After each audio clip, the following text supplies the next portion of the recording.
মধ্যপ্রাচ্যের ভূরাজনীতিতে বর্তমানে এক চরম উত্তেজনা বিরাজ করছে। একদিকে ইরানের মাটির গভীর থেকে ধেয়ে আসা ক্ষেপণাস্ত্রের হুমকি, অন্যদিকে সৌদি আরবের মরুপ্রান্তরে হাজারো সেনার মোতায়েন। সব মিলিয়ে এক অস্থির সময়ের সাক্ষী হচ্ছে বিশ্ব।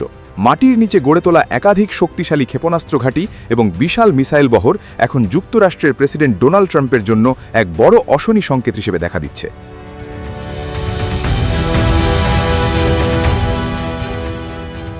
সম্ভাব্য যুদ্ধ মোকাবিলার জন্য ইরান দেশটির বিভিন্ন প্রান্তে ভূগর্ভস্থ ক্ষেপণাস্ত্র বাংকার বা মিসাইল সাইলো প্রস্তুত করেছে। গোয়েন্দা তথ্য অনুযায়ী এসব ঘাঁটিতে বিপুল সংখ্যক ব্যালিস্টিক ক্ষেপণাস্ত্র মোতায়েন রয়েছে।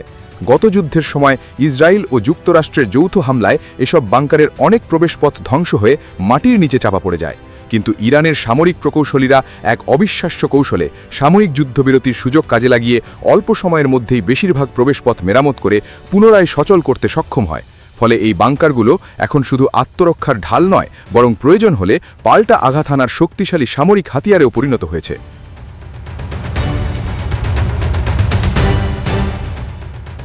তেহরানের পররাষ্ট্রমন্ত্রী আব্বাস আরাকাচির হুঁশিয়ারি অনুযায়ী যদি প্রয়োজন হয় এসব ঘাঁটি থেকে মার্কিন সামরিক স্থাপনাগুলোর বিরুদ্ধে বড় ধরনের হামলা চালানো সম্ভব। ইরানের এই ক্ষেপণাস্ত্র সক্ষমতা যখন মধ্যপ্রাচ্যের রাজতন্ত্রগুলোকে উদ্বিগ্ন করে তুলছে, ঠিক তখনই সামনে এসেছে পাকিস্তান ও সৌদি আরবের ঘনিষ্ঠ প্রতিরক্ষা সহযোগিতার বিষয়টি।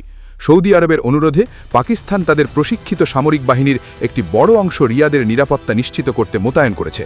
তারা এখন সরাসরি সৌদি আরবের মাটিতে অবস্থান করছে।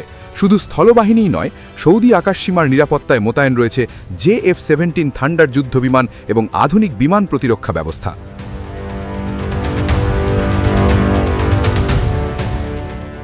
নিরাপত্তা বিশ্লেষকদের মতে এটি কেবল একটি সাধারণ সামরিক সহায়তা নয়, বরং সৌদি আরবকে পাকিস্তানের কৌশলগত নিরাপত্তা বলয়ের মধ্যে আনার একটি বড় পদক্ষেপ। বিভিন্ন প্রতিবেদনে দাবি করা হয় বিশেষ পরিস্থিতিতে আরও বৃহৎ সামরিক সহায়তার ব্যবস্থাও এই সহযোগিতার আওতায় রাখা হয়েছে।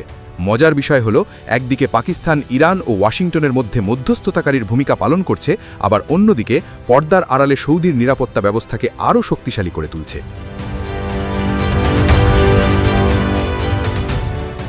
এদিকে ইরানের পররাষ্ট্রমন্ত্রী আব্বাস আরাকাচি স্পষ্ট করে দিয়েছেন, যদি কোনো আঞ্চলিক দেশ তাদের ভূখণ্ড ব্যবহার করে ইরানের বিরুদ্ধে হামলা চালাতে যুক্তরাষ্ট্রকে সহযোগিতা করে, তাহলে সেই ভূখণ্ড তেহরানের লৈধ লক্ষ্যবস্তু হিসেবে বিবেচিত হবে।